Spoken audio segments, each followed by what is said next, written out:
आत्मा, शुद्ध आत्मा की बात उसको पसंद नहीं है। हाँ, मिलावट के साथ बात कर दोगे आत्मा की तो अच्छी लगेगी। कुछ आत्मा की बात कर लो भाई, कुछ व्यवहार की बात कर लो, कुछ निश्चय कर लो, कुछ व्यवहार करो। ऐसा थोड़ा ना है, हमारा धर्म अनेकांत है, तो अनेकांत में क्या है, ऐसा थोड़ा ना कि एक ही पक्ष पकड़ लोगे आप, खाली निश्चय निश्चय का पक्ष पकड़ लोगे। कुछ व्यवहार की बातें करते हैं, कुछ निश्चय की बातें करते हैं, कुछ छोड़ करो, त्याग करो, कुछ तो ये बातें हैं। और जब हम निश्चय की बात करेंगे तब निश्चय की बात क्या करेंगे कि तो शुद्ध आत्मा है। अब ये बात हमें अच्छी लगती है। तो टोडरमैन जी ने लिखा है प्रकरण, बहुत बड़ा प्रकरण, सुंदर प्रकरण दिया उसके अंदर। उन्होंने दिया कि ये जीव ऐसा लिखा अनंत बार मुनि बन चुका, और मुनि हम अनंत बार बन चुके हैं, किसी और की बात तो है नहीं, हमारी अपनी जीव की बात है। हम क्या बन चुके अनंत बार, मुनि बन चुके। और मुनि बन करके हमने विचरण किया, आत्मा की बातें पढ़ी, चिंतन भी किया, 28 गुणों का पालन किया, जंगलों में रहे हैं, बिल्कुल एकदम मुनियों की तरह आचरण पाला। भावना भी शुद्ध थी हमारी बिल्कुल कि हमें मोक्ष जाना है, इसके अलावा हमें कुछ काम करना नहीं है। अनंत बार मुनि व्रतधार अनंत बार ग्रेवे उपजायो, ऐसी भावना रही हमारी। हमारे पीछे इकट्ठी कर लो, जहाँ मुनि बने हैं तो सुमेर पर्वत खड़ा हो जाए, और जितनी माएँ रोई हैं हमारे मुनि बनने पर, उनके आंसू इकट्ठे कर लो तो लवण समूह बढ़ जाए। मतलब लगता है, भाव भाषण नहीं होता एक्चुअली इन चीज़ों का ना, हमें लगता है कि हाँ ठीक है होता होगा ऐसे ही, लेकिन भाव भाषण नहीं होता कि इतनी बार हम मुनि बन चुके। मतलब पहली बात तो मनुष्य भाव मिलना ही दुर्लभ है, मनुष्य भाव में जैन धर्म मिलना दुर्लभ है, जैन धर्म में भी धर्म का सुनना बड़ा दुर्लभ है, और सुन करके भी हम मुनि बन जाएं कितना दुर्लभ है। ये आजकल के जो मुनि हैं उनकी बात नहीं कर रहे हैं, जिनका 28 मूल का पता ही नहीं है कि 28 मूल कहते किसे हैं। मानने वाले भी ऐसे, मनवाने वाले भी ऐसे ही। 28 मूल गुणों का ठिकाना जिसका नहीं है ना, उसका वो किस कैटेगरी से बाहर है। तत्वों की बात भी करता है, सुनता भी है, चिंतन भी करता है, इसके अलावा कुछ सोचता भी नहीं है, मोक्ष की भावना भी है उसकी इसकी हमारी थी, अनंत काल तक रही। उसके बाद मोक्ष क्यों नहीं हुआ, तो टोडरमैन ने बढ़िया 2 लाइनों का आंसर उसका दिया कि ये समझता है कि व्यवहार का स्वरूप ऐसा है और निश्चय का स्वरूप ऐसा है। अब मैं व्यवहार कर रहा हूँ, मुनि बन रहा हूँ, व्यवहारिक क्रियाएं कर रहा हूँ, अब आते ही बात सुन रहा हूँ, समझ रहा हूँ, ये निश्चय है। जबकि ये दोनों एक ही बातें हैं, निश्चय व्यवहार अलग नहीं है। आत्मा की पर्याय आत्मा में रंगी, इसका नाम व्यवहार है, और वो जो आत्मा है वो निश्चय है। कहीं पति पत्नी घर से बाहर नहीं होते कि पत्नी कहीं हो रह रही और पति कहीं हो रह रहा, ऐसे नहीं होते। पति पत्नी जरूर साथ ही रहते हैं, एक साथ रहते हैं। कहाँ चला गया, एक सेकंड। मतलब क्या है कि जो द्रव्य है, जीव द्रव्य है, उसकी पर्याय ने जीव द्रव्य का आश्रय लिया, इसका नाम व्यवहार है।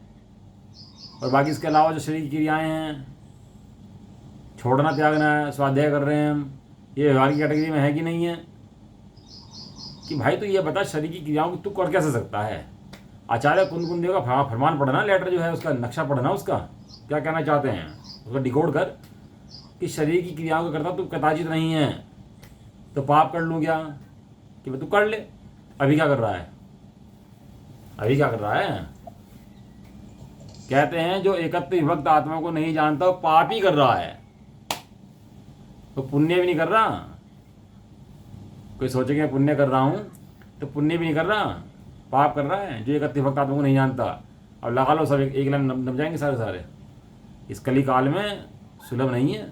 शुद्धात्मा की बात सुनना और समझना और हाँ करना, हाँ पाड़ना सुलभ नहीं है। इसलिए परस्पर आपस में ही ऐसा उपदेश भी करते हैं, कैसा बनाया, कैसा खाया, कैसी शादी रही हैं, कैसे बड़े हो गए, कैसे ठीक हो, व्यापार धंधे ठीक है कि नहीं है, परस्पर आचार्य भी करते हैं। एक सेठ जी थे, तो सेठ जी के बाद क्या था, बहुत बड़े सेठ जी थे। तो सेठ जी काम करते थे, सेठ जी को चिंता लगी, कहने लगे देखो मेरे पास धन कितना है। सेठ जी को क्या चिंता लगी कि मेरे पास धन है कितना, देख तो नहीं एक बार कोई नपवा ले, तो अपने अकाउंटेंट बुलाए, सब बुलाए, तो भाई मेरा वैल्यूएशन करो कि मेरे पास प्रॉपर्टी कितनी है, मुझे थोड़ी फिक्र हो रही है कि मेरे पास देख तो नहीं कितनी है। तो नपवा बुलाया, सब लगाए, सब लगा करके ये हुआ कि भैया तुम्हारे पास जो है 7 पीढ़ियों की व्यवस्था तो है। कितनी बड़ी व्यवस्था है भाई, 7 पीढ़ी की व्यवस्था है। अब तो कहने लगा ठीक है, वो सेठ ही टेंशन में आ गई है, कहने लगा यार 7 पीढ़ी की व्यवस्था, 8वीं पीढ़ी का क्या होगा। मेरे 8वीं पीढ़ी के लिए क्या होगी, 8वीं पीढ़ी जब होगी तो मैं क्या, उनका क्या होगा, मैं कैसे पलेंगी। अब सेठ जी ने क्या सोच लिया, सारा मैं ही पाल रहा है। उनकी पत्नी थी धर्म पत्नी थी, पत्नी धर्म पत्नी होती है, जो धर्म में लगाए वो धर्म पत्नी, और धर्म में भोगों में लगाए भोग पत्नी है। धर्म पत्नी नाम इसलिए दिया, धर्म में खुद भी लगे दूसरे को भी लगाए, इसलिए तो धर्म पत्नी है। तो सेठ जी आए उनके पास, बहुत चिंता हो रही है, ये जो है कि 8वीं पीढ़ी की व्यवस्था नहीं है।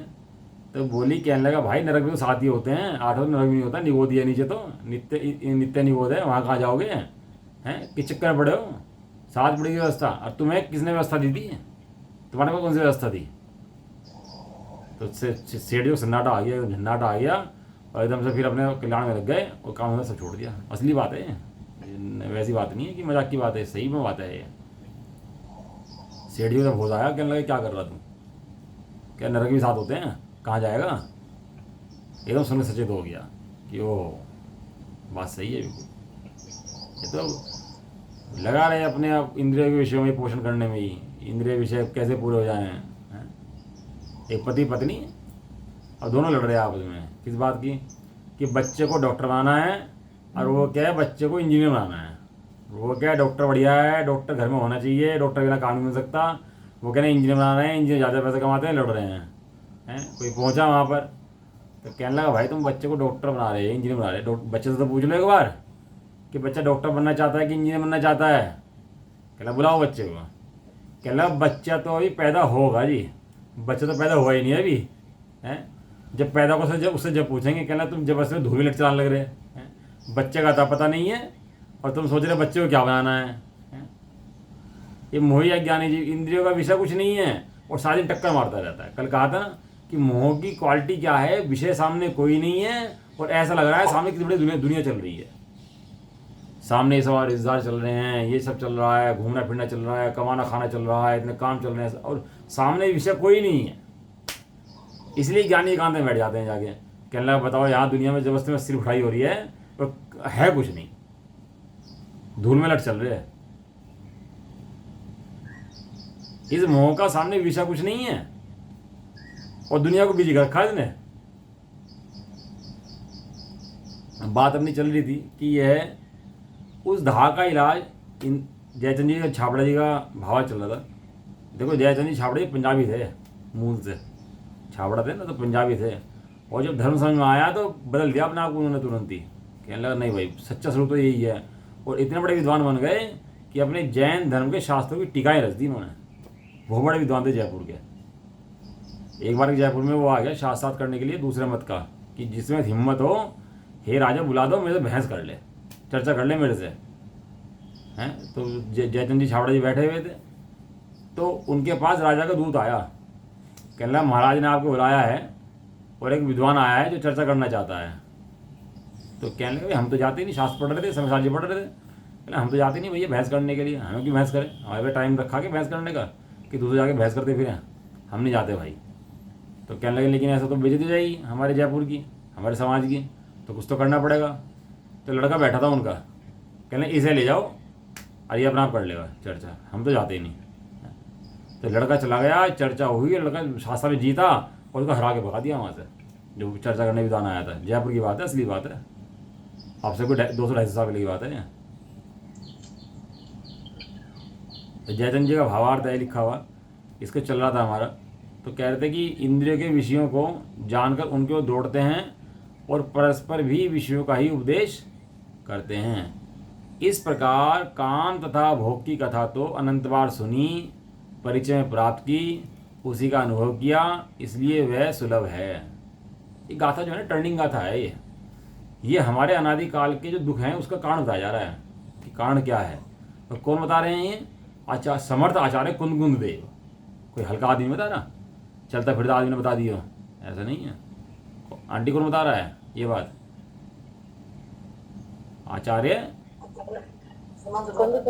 आचार्य कुंदकुंद देव बता रहे हैं कि भैया तेरे संसार का कारण क्या है, तुझे रुचता क्यों नहीं है। अभी अभी बैठ जाओ कि भाई स्वाध्याय करते हैं, लेके बैठ जाओ 10-5 लोगों को, तो नींद आएगी, सोएंगे, अलसाएंगे, अकड़ेंगे, लेकिन स्वाध्याय की बात सुनते ही आते ही एकदम से पल्ला काट लेगा आदमी, दाएं बाएं हो लेगा।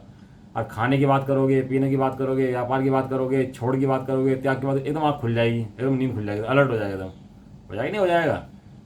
और एकत्रित भक्त आत्मा की बात करोगे तो नींद आ जाएगी, अपनी बात करो तो नींद आए, और दूसरों की बात करो तो एकदम आँख खुल जाए। तो तेरे लक्षण अच्छे नहीं है भाई हैं। अपनी एकत्रित भक्त आत्मा की बात करी तो नींद आनी शुरू आती है। उठने बैठने में पता नहीं कैसे शास्त्र पकड़े जाते हैं, कैसे रखे जाते हैं, और जहाँ विषय की बात करनी शुरू कर दो तो वहाँ तेरे मजा आना शुरू आता है। तो ऐसा क्यों होता है? क्योंकि तेरे अनादिकाल का संस्कार लगा हुआ है। तुझे अनादिकाल का संस्कार लगता है तो तुझे रुसता है। इस प्रकार कांत तथा भोग की कथा तो अनंत बार सुनी, परिचय में प्राप्त की, उसी का अनुभव किया, इसलिए वह सुलभ है। और आत्मानुभूति का काम अत्यंत कठिन है। ऐसा नहीं है पहली बार ये बात सुन रहे हैं, ये आत्मा की बात पहली बार सुन रहे हो, ऐसा नहीं है। सुनी तो है, अनसुनी कर दी। जिस तरीके से कहा था उस तरीके से नहीं करी, बस सुन के ही अपने को सुखी मान लिया। सुन लिया, थोड़ा विचार कर लिया, इससे ही अपने को सुखी मान लिया कि हाँ मेरा धर्म हो गया, जबकि इतने मात्र से धर्म नहीं होता। शुद्धात्मानुभूति के बिना जीव का कल्याण नहीं हो सकता। और शुद्धात्मा अनुभूति का उपाय तत्व विचार है, तत्व विचार का उपाय भेद विज्ञान है, और भेद विज्ञान का उपाय शास्त्राभ्यास है। देखो शास्त्राभ्यास की महिमा, लिखा टोटरमल जी ने। देखो शास्त्राभ्यास की महिमा, सम्यक रूप से शास्त्र का अभ्यास करो तो मार्ग प्राप्त होता है और होता ही है। जैसी बुद्धि तूने भोग में लगाई हुई है ना, वैसी ही बुद्धि अपने हित में लगा दे। इसके लिए शास्त्रों की रचना करी गई है। बारंबार तेरे हित का उपाय दे रहे हैं, तेरे हित की बात बताते हैं, और तू कन्नी काट जाता है बार बार। इस प्रकार काम तथा भोग की कथा तो अनंत बार सुनी, परिचय में प्राप्त की और अनुभव किया, इसलिए वह तो सुलभ है। किंतु आ जाता है ना तो बस खतरा है, रेड लाइट है, समझ करो। किंतु सुलभ तो है, वो तो सुलभ है, लेकिन किंतु सर्व पर द्रव्यों से भिन्न एक चैतन्य चमत्कार। क्या शब्द है भाई? एक चैतन्य चमत्कार। अभी मंदिर में चमत्कार हो जाए, भीड़ लग जाए, लाइन लग जाए, बस होगी, हटाना भारी पड़ जाए लोगों को, और वहाँ धनाधन चलती रहे हैं। और ये कह रहे हैं चैतन्य चमत्कार। मुनिराज क्या कर रहे हैं? जंगल में बैठकर चैतन्य चमत्कार, आनंद का भोग कर रहे हैं। मैं देखा भाई साहब को, वो जंगलों में रहते हैं और बैठे रहते हैं, वहाँ पर अध्ययन करते रहते हैं, किसी से कोई मतलब नहीं, परिचय नहीं, कोई लेना नहीं देना नहीं, क्या करते रहते हैं? अपने चैतन्य चमत्कार को देखते रहते हैं। किंतु सर्व पर द्रव्यों से भिन्न एक चैतन्य चमत्कार स्वरूप अपने आत्मा की कथा का ज्ञान अपने को अपने से कभी नहीं हुआ। अपने को अपने से कभी नहीं हुआ। हमने देखो कितना भारी काम है और कितना सरल काम है। मैं मेरे लिए भारी हो गया, मैं मेरे लिए भारी, इतने विषयों की आंधी में मस्त हो गया कि अपने आप को अपने से भारी कर लिया। ये इसका अपने को अपने से ज्ञान कभी नहीं हुआ, और जिन्हें वह ज्ञान हुआ है उनकी कभी सेवा नहीं करी। सेवा नहीं करी मतलब बात नहीं मानी, उनकी संगत नहीं करी, मतलब सीखी नहीं विधि। भजन आता है ना उनका, पुराना भजन है कि भगवान के ऊपर कि हे भगवान, मुझे तुमसे वो विधि सीखनी है जिससे कर्म चकनाचूर कर दिया आपने। वो विधि बताओ मुझे जिससे आपने कर्म को चकनाचूर कर दिया। था कि उत्तम क्षमा पे अचंभा मोको आवे, किस विधि की ने कर्म चकचूर। हाँ जी, किस विधि की ने कर्म चकचूर। बहुत पुराना भजन है, बहुत पुराना भजन है कि आपने किस विधि से कर्म को चकनाचूर कर दिया, मुझे वो विधि बताओ। अब भगवान के पास बैठे, जाके देखे, सीखे कि कैसे चकनाचूर भगवान ने किया, तो विधि समझ में आ जाए, और विधि समझ में आ जाए तो आनंद आ जाए। जिसको ज्ञान था उसकी कभी सेवा नहीं की, इसलिए उसकी कथा ना तो कभी सुनी है, ना परिचय किया और ना अनुभव किया, इसलिए उसकी प्राप्ति सुलभ नहीं, सुलभ उल्टी क्या है? दुर्लभ है, दुर्लभ है भैया। तो वही दुर्लभ भावना है ना, वही दुर्लभ भावना, वो इसी के लिए है, गाथा के लिए, कि वास्तव में एक ज्ञान की प्राप्ति दुर्लभ है, बाकी सब जीव को रुचता है इसलिए सुलभ है। अभी भाई वो है ना, वो जो धरना प्रदर्शन हुए थे ना अभी वो शिखर जी के ऊपर, अब सबने धरने प्रदर्शन बहुत हुए, अभी सब लोगों ने सब पूरे देश में लगाए, यहाँ भी दिल्ली में बहुत लगा, बहुत भीड़ लगी हैं, और बैठ गए सब लोग धरने प्रदर्शन पर। अब शिखर जी हमारा है, शिखर जी हम लेकर रहेंगे, चलो वो ले भी लिया। अब उन लोगों से कहो भाई अब तो मिल गया ना तुम्हारे को शिखर जी, चलो बैठ के स्वाध्याय करते हैं 1 घंटा 2 घंटे का, एकत्व भक्त आत्मा की बात करते हैं अब साथ में बैठ के। अब तो कोई नहीं, अब चैप्टर क्लोज हो गया ना, अब असली मुद्दे की बात पर आते हैं जो धर्म है। अब वहाँ भीड़ लग रही, हज्जू लग रहा, जय जयकार, वहाँ पूरा कर्नाटक प्लेस घेर लिया, पूरी भीड़ लग गई है। और अब बात करें एक जो असली धर्म है उसकी बात करें तो भाग जाता है, रुस्ता नहीं है, सुहाता नहीं है बिल्कुल भी। तो ये धर्म का विरोधी है कि धर्म का सहायक है? विरोधी। आचार्य देव कहते हैं जो एकत्व विभक्त आत्मा की बात सुनने तैयार नहीं है उसे हम जैन ही मानने तैयार नहीं है। अभी वो जैन भी नहीं है, अभी तो एकत्व विभक्त आत्मा को सुना ही नहीं। अब क्या कह रहे हैं आचार्य जयसेन, देखो क्या कह रहे हैं इनके बारे में। जयसेन आचार्य की टीका भी बहुत सुंदर है, ना पढ़ो ना तो ऐसा लगता है कुछ रह गया इसके अंदर। अब देख रहा हूँ गाथा पढ़ी 1-2 लाइन की, उसके अंदर आचार्य रामचंद्र ने कितना खुलासा करा, कितनी टीकाएं लिखी है, जंगलों में बैठकर ताड़ के पत्थरों पर हाथ से गोद कर लिखी है हमारे लिए गाथाएं में, जंगलों में बैठ कर हैं। तो ये आचार्य अमृत जयसेन की उत्थानिका कि अब एकत्व परिणत शुद्धात्म स्वरूप सुलभ नहीं है, ऐसा कहते हैं। एकत्व परिणत शुद्धात्मा, क्या कहा, क्या शब्द है? एकत्व परिणत, परिणत, एकत्व परिणत, एकत्व एक मतलब समझते हो एक किसे कहते हैं? एक का मतलब किसे कहते हैं? एक माने क्या होता है? एक क्यों आशीष जी, जहां पर एक है वहां क्या क्या नहीं है? जहां पर एक, जहां एक है क्या क्या नहीं है बताओ? जहां एक है वहां क्या क्या नहीं है? एक में गांठ लग सकती है, एक में उलझ सकता है, एक में ये बाहर की वस्तुएं नहीं है, एक के अंदर ये शरीर नहीं है, एक के अंदर ये कर्म नहीं है, एक के अंदर ये रागादि भाव नहीं है, एक के अंदर पर्याय नहीं है, एक के अंदर गुण भेद नहीं है, एक है सो एक है। आज जो प्रवचन जी ग्रंथ है ना उसमें 5-6 गाथाएं हैं कि एक है तो शुद्ध है, एक है सो ध्रुव है, एक है सो अखंड है, एक है सो ज्ञायक है। उसके अंदर गाथाएं वो सारी एक के लिए कि एक कहने में क्या क्या आ गया, पर्याय भी बाहर हो गई उसकी, जो स्वयं की चलती पर्याय है ना, एक समय की प्रति समय की पर्याय है, वो पर्याय ही बाहर। कौन रह गया? ध्रुव रहेगा, ध्रुव ध्रुव ध्रुव त्रिकाल ध्रुव, वो दृष्टि का विषय, वो श्रद्धा का विषय है कि मैं त्रिकाल रहने वाला हूँ, पर्याय बदलने वाला भी मैं नहीं हूँ। पढ़ो जी, पढ़ो तो टीका पढ़ लो इसकी।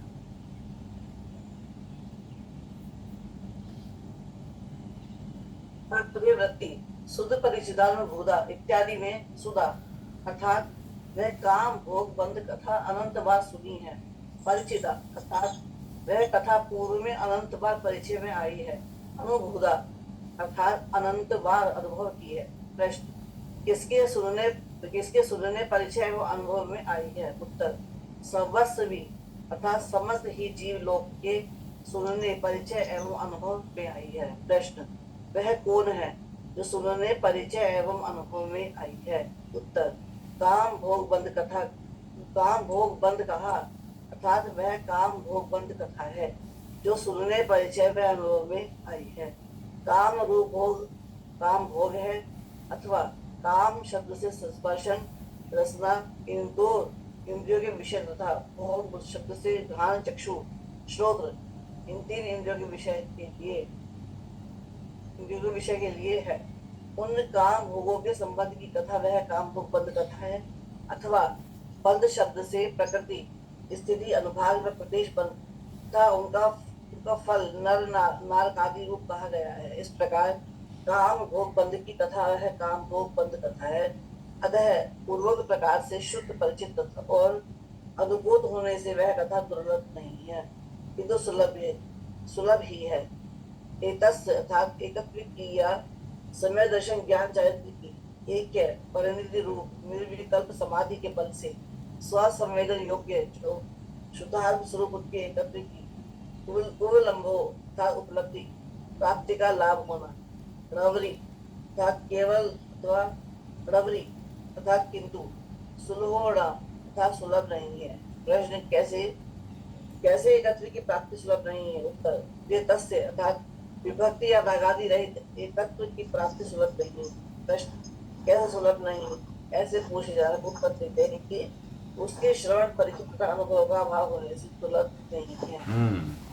जो एकत्व है नहीं, ऐसा नहीं है, एकत्व तो है, लेकिन एकत्व की कथा दुर्लभ है। एकत्व की कथा रुचती नहीं है। एकत्व तो है ही, वो तो त्रिकाल एकत्व रहने वाला है, जितने जीव हैं सब में एकत्व रहेगा ही रहेगा, लेकिन ऐसा एकत्व होने पर भी एकत्व रुचता नहीं है। ये काम भोग बंधन कथा है। अब एकत्व का बढ़ता रहता है और विषय बनता है काम भोग बंध का है। तो आनंदवाद परिचय में वही बात आ गई इसके अंदर, सब चीज़ें अब बहुत चल ही रहा है वो सब है। काम भोग बंध कथा है। देखो, काम शब्द है, भोग शब्द है। काम शब्द के अंदर स्पर्शन रसना आता है और भोग के अंदर घ्राण चक्षु कर्ण 3 इंद्रियां आती हैं। काम और भोग, स्पर्शन और रसना जो है विषय को टच करके जानती हैं। जब विषय टच होता है जब जानती हैं। खाना खाओगे, जीभ पर जब स्वाद आएगा, जब पता लगेगा आपको कैसा स्वाद है, वो भोजन को वहाँ पर आपको आना पड़ेगा। और स्पर्शन इंद्रिय का विषय, ठंडी गर्मी को टच होगा जब पता लगेगा, इस टच करके जानता है। स्पर्शन भी और रसना भी, नाम ही स्पर्शन है ना उसका। तो स्पर्शन तो स्पर्श करके जानता है और रसना जीभ पर रख के जानती है। लेकिन जो बाकी विषय हैं, घ्राण चक्षु और श्रोत, ये दूर रख के विषय को जान लेते हैं बिना टच करे। आँख देखती है तो आँख को जान थोड़ा पड़ता है ना, विषय आँख में टच होते हैं। कहीं बदबू आ रही है तो बदबू वहाँ रखी है तो बदबू यहीं रख करके जान लेते हैं, वो टच करे बिना जानती है। इसका नाम भोग है। जो टच करके जानती है उसका नाम काम है। पदार्थ को टच करके जाने उसका नाम काम है। तो इस प्रकार ये काम भोग की कथा है। ये काम भोग की कथा बंधन की कथा है। तो बंधन शब्द से क्या मतलब है? बंधन शब्द से कर्म प्रकृतियों का मतलब है। कर्म प्रकृति और उनका फल। कर्म प्रकृति का फल कैसा है? नर नारक तिर्यंच मनुष्य हैं, ये जितना भी है सब कर्मों का फल है। सब कर्मों के फल के उदय में जीव को ये जो है बाहर में स्थितियाँ प्राप्त होती हैं, पैदा होती हैं, और वो सदा का सुलभ चलती रहती है। इस प्रकार काम भोग बंध की कथा वह तो काम भोग बंधन की कथा है, और वह दुर्लभ नहीं है किंतु सुलभ ही है। और एकत्व की सम्यक दर्शन ज्ञान चारित्र की ऐक्य परिणति रूप निर्विकल्प समाधि के बल से स्वयं संवेदन योग्य शुद्धात्म तत्व उसके स्वरूप की उपलब्धि सुलभ नहीं है, किंतु वह सुलभ नहीं है। एकत्व की सुलभ नहीं है। एकत्व माने शुद्धात्म स्वरूप। शुद्धात्म स्वरूप कैसा है? स्वयं संवेदन योग्य है। कैसे होगा? समाधि के बल से। वो समाधि कैसी होगी? निर्विकल्प। और निर्विकल्प समाधि कैसी होगी? सम्यक दर्शन ज्ञान चार्ट की एक परिणति। और एक परिणति कैसी होगी? वो एकत्व से होगी। लिखा है सारा इसके अंदर, ये दिख गया होगा आपको। देखो, विकल्प भी जब तक हैं जब तक आत्मा की अनुभूति नहीं है। जब तक विकल्प हैं जब तक आत्मा की अनुभूति नहीं है, और जब आत्मा की अनुभूति है तब विकल्प नहीं है। तो आत्मा की अनुभूति विकल्पों से आती है क्या? कि आत्मा की अनुभूति विकल्पों से नहीं आती, विकल्पों का अभाव करने से आती है। यदि विकल्प को उपादेय जान लिया तो विकल्प में अटक जाएगा। उपादेय क्या है? शुद्धात्मा की अनुभूति उपादेय है। पढ़ना उपादेय नहीं है। पढ़ करके सफल होना उपादेय है। खाली पढ़ाई करता रहे पास होना लगा रहे उसमें, तो ऐसे उपादेय नहीं। उपादेय क्या है? पढ़ करके पास होकर के कमाई करे, अपना घर बसाए, उसका नाम वो उपादेय है, उसका प्रयोजन। इसलिए कहते हैं यहाँ पर शास्त्र पढ़ करके भी अपनी शुद्धात्मा की साधना उपादेय है, विकल्प उपादेय नहीं है। ये विकल्प हम कर रहे हैं, बैठ रहे हैं, सोच रहे हैं, विचार कर रहे हैं, ये उपादेय नहीं है। शुद्ध आत्मा की अनुभूति उपादेय है। इस प्रकार दर्शन करो आप भगवान की, शुद्धात्मा की अनुभूति हो। इस प्रकार शास्त्र पढ़ो, शुद्धात्मा की अनुभूति हो। शुद्धात्मा की अनुभूति के लक्ष्य से कार्य करो। हैं? एकत्व की प्राप्ति सुलभ नहीं है। एकत्व कैसा है? क्यों सुलभ नहीं है? क्योंकि वो विभक्त आत्मा की प्राप्ति सुलभ नहीं है। विभक्त क्या है? कि रागादिक रहित विभक्त, रागादिक से विभक्त और अपने गुण पर्यायों में एकत्व। दोनों ही गुण आत्मा के हैं कि नहीं है? एकत्व भी और विभक्त भी। अपने में एक बनाए रखना और पर द्रव्यों को अपने में ना समाने देना। बताओ बाजी, कौन सा गुण है? आवाज आ रही है नहीं आ रही मेरी? आ रही है। कौन सा गुण है बताओ? अपने गुण पर, अपने अनंत गुणों को ना छोड़े और पर द्रव्य के गुणों को अपने अंदर ना आने दे, राग को अपने अंदर ना आने दे। स्तुति गुण नहीं, जिस गुण के कारण द्रव्य के गुण द्रव्य में रहते हैं, द्रव्य के अनंत गुण बिखर के अलग नहीं हो जाते, एक द्रव्य दूसरे द्रव्य रूप नहीं होता है, एक गुण दूसरे गुण रूप नहीं होता है, उस गुण को क्या कहते हैं? नहीं, हाँ, अगुरु लघुत गुण। अगुरु लघुत गुण, जिस शक्ति के कारण द्रव्य के गुण बिखर के अलग नहीं हो जाते, सारे फैल नहीं जाते, छोड़ के नहीं भाग जाते, द्रव्य के अंदर रहते हैं। द्रव्य एक द्रव्य दूसरे द्रव्य रूप नहीं होता, एक गुण दूसरे गुण रूप नहीं होता, एक पर्याय दूसरे पर्याय रूप नहीं होती, और अन्य द्रव्य गुण पर्याय हमारे द्रव्य रूप नहीं होते, और हमारा द्रव्य अन्य द्रव्य रूप नहीं होता। बड़ा गजब का गुण है, ऐसा गजब का गुण है, पढ़ लो तो मजा आ जाए। अगुरु गुण के बारे में, अगुरु लघुत गुण है।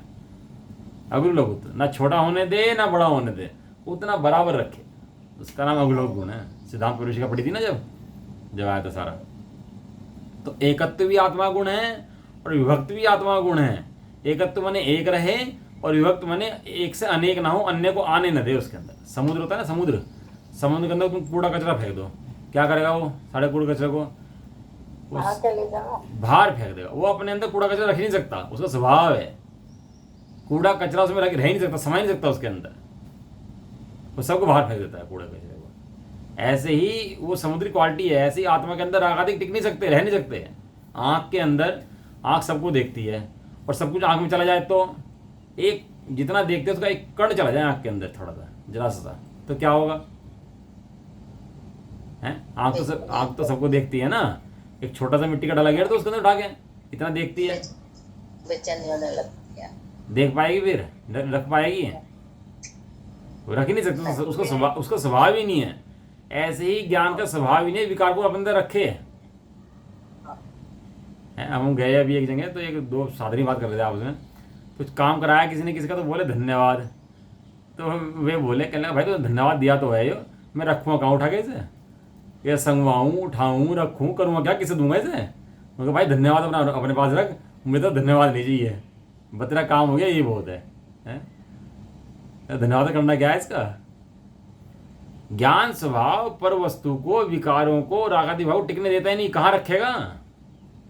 कहाँ रखेगा उस रागादि विकार को, उस पर्याय को? तो जो रागादियों ने बाहर फेंक देता है, और उसके अंदर स्वभाव के अंदर में बैठ नहीं पाते, इसका नाम है विभक्त। समझ आए? विभक्त का मतलब क्या है? एक शब्द को इसलिए बचाते हैं जिससे खुलासा अच्छे से हो जाए, और दिन में आपका चिंतन चले कि हाँ इसका शब्द का मतलब ये आया था। हैं? अपने स्वभाव के अंदर उसको ना बैठने दे, अपने अंदर ना समाने दे, दूर भगा दे, एक में एक ना होने दे। 7 द्रव्य हैं, वो 7 तत्व हैं कि नाम बताओ क्या है 7 तत्व हो गया? जीव, पुद्गल, धर्म, अधर्म, आकाश, काल। अच्छा, कितने हुए?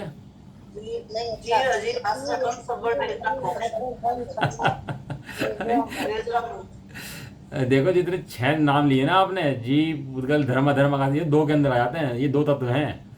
हाँ, ये 2 तत्व, जीव और पुद्गल अजीब मान जाता है। वे जीव और अजीव आ जाएंगे। हाँ। और बाकी जो 5 हैं, धर्म, वो मैं ही वहीं पूछ लगा, आश्रव, बंध, संवरण, निर्जरा, मोक्ष, 7 तत्व हैं। 7 तत्व का जो का तो श्रद्धान, मोक्ष का मोक्ष रूप श्रद्धान, आश्रव का आश्रव रूप श्रद्धान, और जीव का जीव रूप श्रद्धान। और मजे की बात सुनो, जीव है वो जीव है, वो आश्रव नहीं है। जीव है वो जीव है, वो मोक्ष नहीं है। जीव है तो जीव है, वो बंध नहीं है। जीव है तो जीव है, वो अजीव नहीं है। जीव है तो जीव है, वो संवरण नहीं है।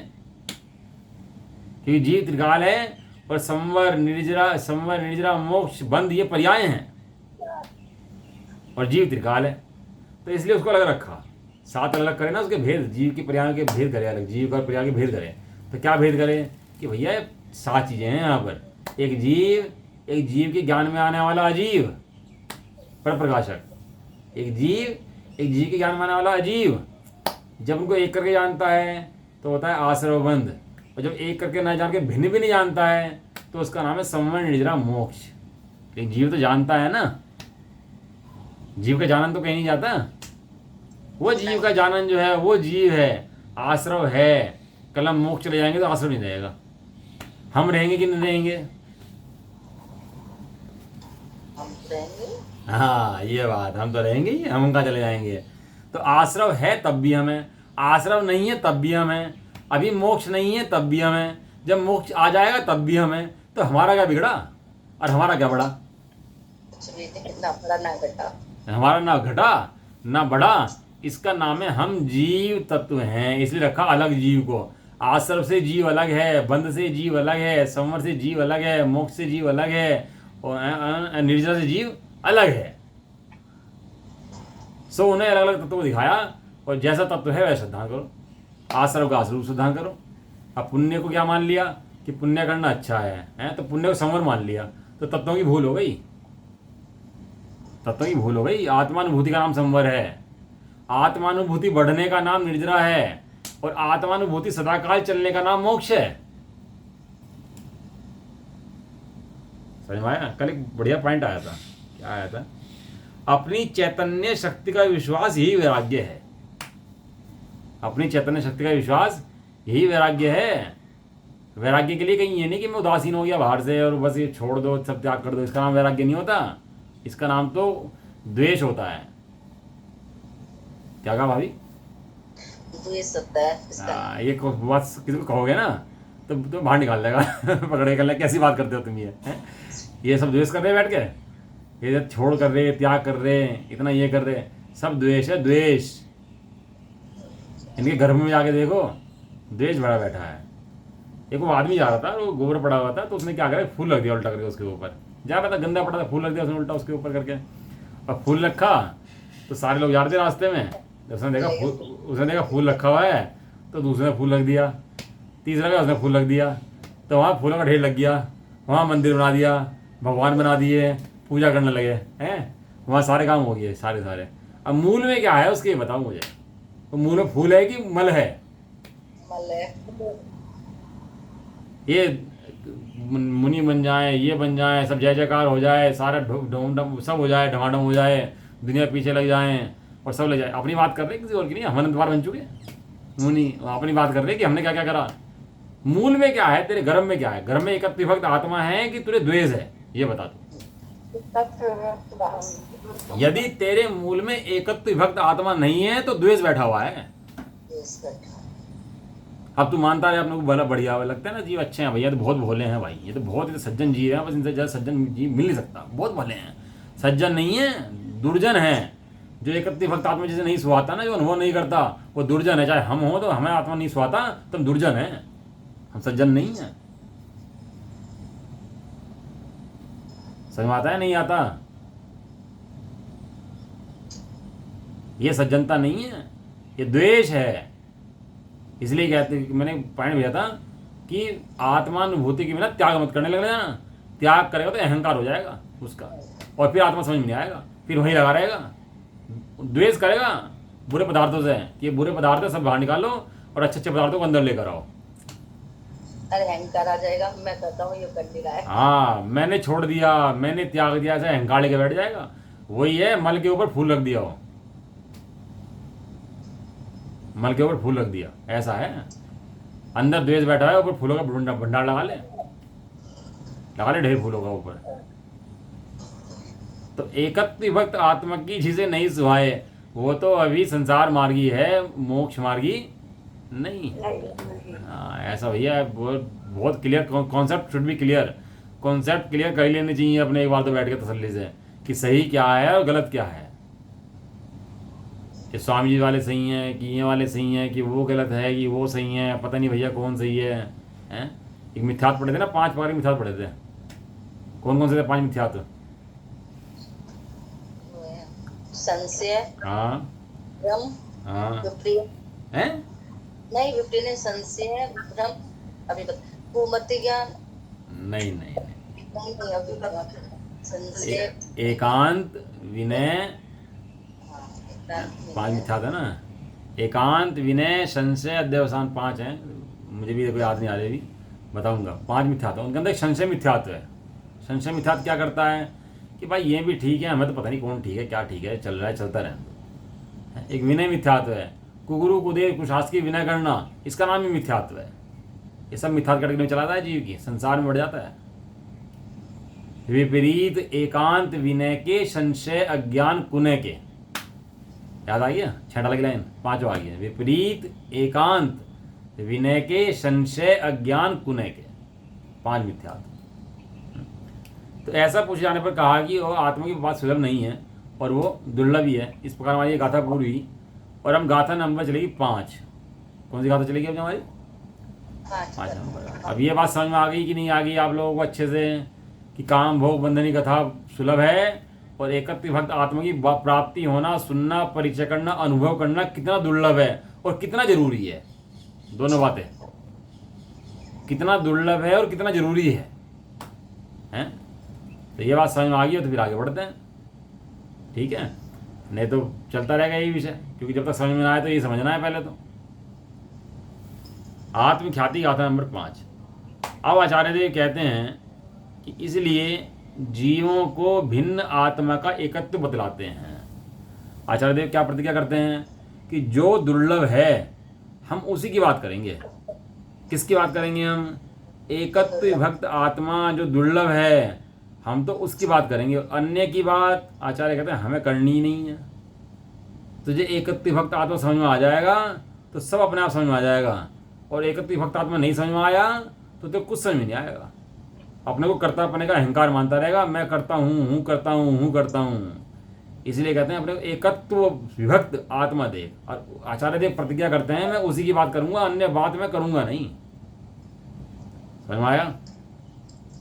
देखो क्या गाता है।